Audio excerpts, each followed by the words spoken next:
का एक्सरसाइज 1.2 है number system का संख्या पद्धति के। आज हम लोग प्रश्नावली 1.2 करेंगे। उससे पहले हम इसके बारे में थोड़ा देख लेते हैं कि क्या इस प्रश्नावली में हम लोगों को करना है। तो ये हमने पार्ट 1 में हम लोगों को बताया है परिमेय संख्या क्या होती है। परिमेय संख्या होती क्या है? ऐसी संख्याएं जिन्हें हम p/q के रूप में लिख सकते हैं वो क्या होती हैं? परिमेय संख्याएं। कहने का जो तात्पर्य है यह है p/q के रूप में लिखी जाने वाली जितनी भी संख्या है वो कैसी है? परिमेय संख्या है, जहां पर q नॉट इक्वल टू 0 और p और q कैसे हैं? एक पूर्णांक होते हैं। इसमें हम लोग आगे देखेंगे अपरिमेय संख्याएं। अपरिमेय संख्याएं क्या होती हैं? वे सभी संख्याएं, ऐसी सभी संख्याएं जिन्हें हम p/q के रूप में नहीं लिख सकते हैं। कहने का मतलब है ऐसी सभी संख्याएं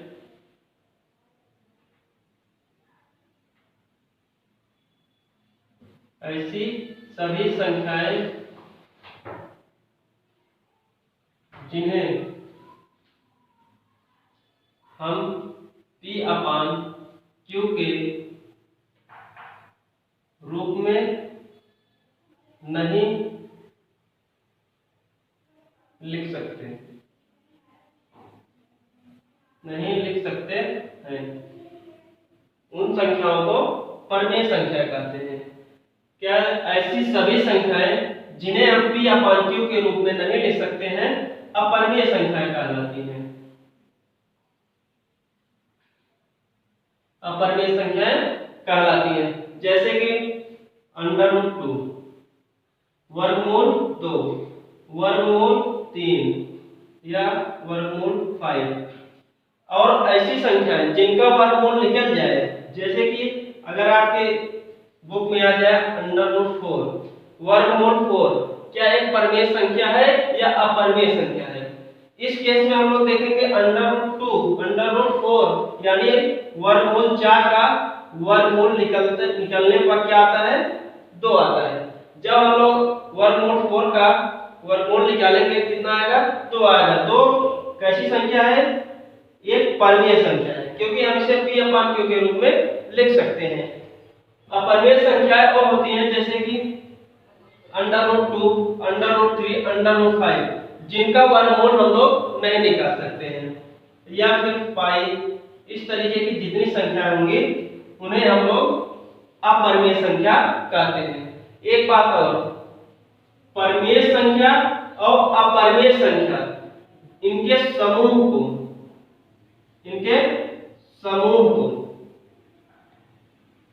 परिमेय संख्या और अपरिमेय संख्या के समूह को वास्तविक संख्या कहते हैं। वास्तविक संख्या कहलाती है। समझिएगा कि परिमेय संख्या और अपरिमेय संख्या, इन संख्याओं के समूह को वास्तविक संख्या कहते हैं।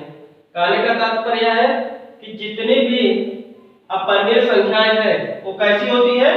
वास्तविक संख्या होती हैं, और जितनी परिमेय संख्या होती हैं वो भी कैसी होती हैं? वास्तविक संख्या होती हैं। लेकिन एक बात ध्यान दीजिएगा, जितनी भी वास्तविक संख्या होंगी क्या वो परिमेय संख्या होंगी? नहीं होंगी। या जितनी भी वास्तविक संख्याएं होंगी क्या वो परिमेय संख्या होंगी? नहीं होंगी, क्योंकि वास्तविक संख्याएं परिमेय संख्या और अपरिमेय संख्या से मिलकर बनी हुई है। इस बात को ध्यान रखिएगा। आइए हम लोग एक्सरसाइज के क्वेश्चन को देखते हैं। एक्सरसाइज देखने से पहले हम लोग इसके उदाहरण नंबर 3 और उदाहरण नंबर 4 को देख लेते हैं।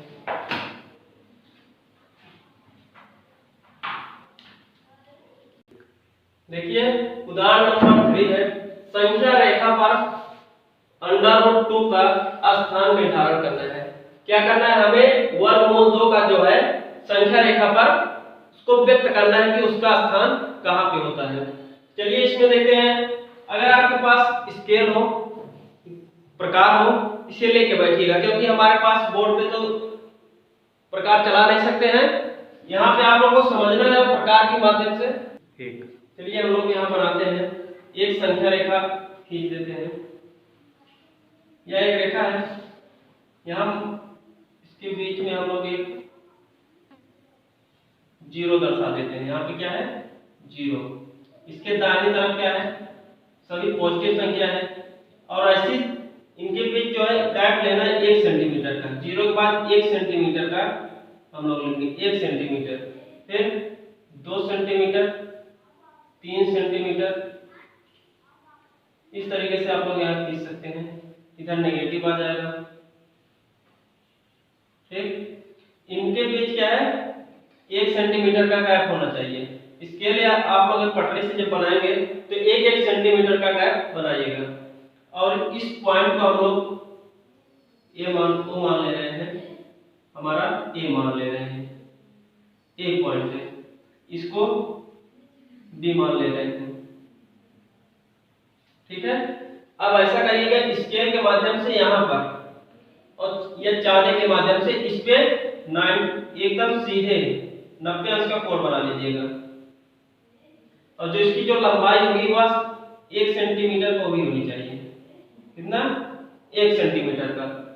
अब क्या कीजिएगा, यहाँ पर सी ले रहे हैं पॉइंट, इसको ओ और सी, ए और सी को मिला दीजिए। ए और सी को मिला देंगे। ठीक है, यहां से यहां तक क्या दूरी है? 1 सेंटीमीटर। ये भी हमारा 1 सेंटीमीटर है। ठीक है, अब पाइथागोरस प्रमेय के माध्यम से हम लोग AC का मान निकाल ले रहे हैं।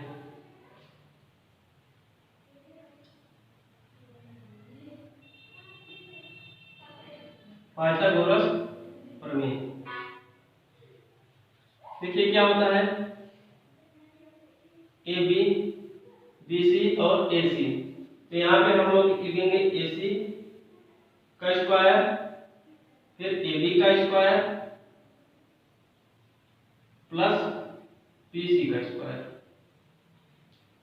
ये हमारा आधार है, ये हमारा लंब है, ये कर्व है। तो यहाँ पे AC का मान निकालना है, तो AC का स्क्वायर बराबर AB का स्क्वायर प्लस BC का स्क्वायर। तो AC निकालना ही है तो हम लोग AC लिख ले रहे हैं।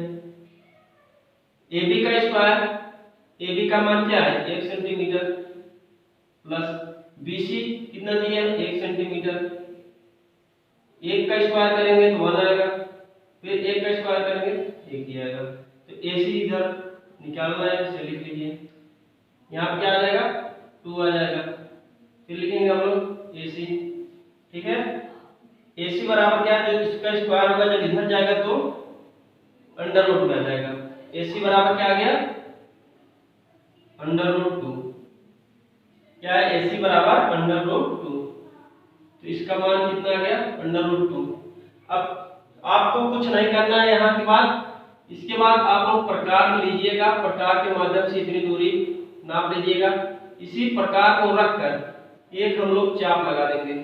ठीक है, ये संख्या रेखा पर जहां कट करेगा उसे हम लोग अंडर रूट 2 निरूपित कर देंगे।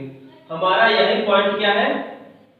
देखिएगा, आप लोग जब इसे मिलाएंगे तो यहाँ पे मिलेगा यह हमारा अंडर रूट 2 जो है यही संख्या रेखा पर इसका स्थान निर्धारण करना था। इसका आंसर आ गया यहाँ पर।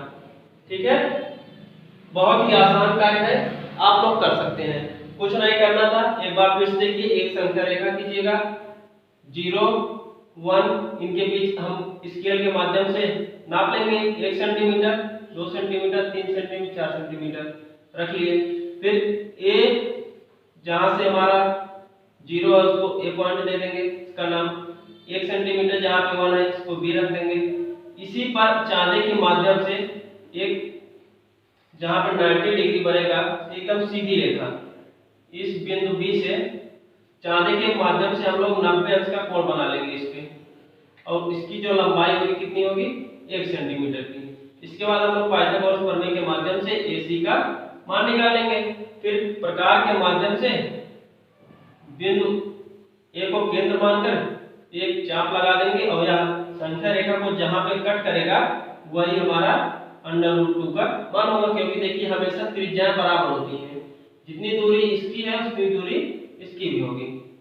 चलिए अब हम लोग अपना अगले उदाहरण नंबर 4 की तरफ बढ़ते हैं। उदाहरण नंबर 4 हम लोगों का संख्या रेखा पर √3 का स्थान निर्धारण करिए। देखिए जैसे हम लोग √2 का स्थान निर्धारण किए थे उसी तरीके से भी है, बस आपको थोड़ा सा देखना है। आप पटरी के माध्यम से एक रेखा खींच लीजिएगा। यहां से हम नाम रखते हैं 0 1 2 3 4। इसकी जो गैपिंग है वह 1 सेंटीमीटर का रखिएगा। कितना? 1 सेंटीमीटर का। अब क्या करना है, इसका नाम हो जाए रखते हैं बिंदु ए, यहाँ पे हो जाएगा हमारा बिंदु बी। इस पे क्या है, एक 90 अंश का कोण बनाइएगा। बिंदु बी से एकदम सीधा रेखा खींचेंगे हम लोग। इसकी लंबाई निर्धारित नहीं है, सिर्फ क्या करना है, एक सीधा रेखा 90 अंश का कोण बनाएंगे। फिर बिंदु ए से 2 सेंटीमीटर का नाप लेंगे, 2 सेंटीमीटर। ठीक है, स्केल पे हम लोग 2 सेंटीमीटर का नाप रखेंगे। इसकी कितनी लंबाई है, यहां से यहां तक 1 सेंटीमीटर, यह हो जाएगा 2 सेंटीमीटर। इसके बाद जहां मिलेगा वही बिंदु रख देंगे, यहां से हम लोगों का बिंदु सी। बिंदु ए से सी तक की जो दूरी है वह 2 रखेंगे और ए से बी तक की जो दूरी है उसे 1 सेंटीमीटर रखेंगे। इसके बाद क्या है, हमें बी सी का मान निकालना है। तो आप लोग यहाँ पे पाइथागोरस प्रमेय का प्रयोग करेंगे हम लोग।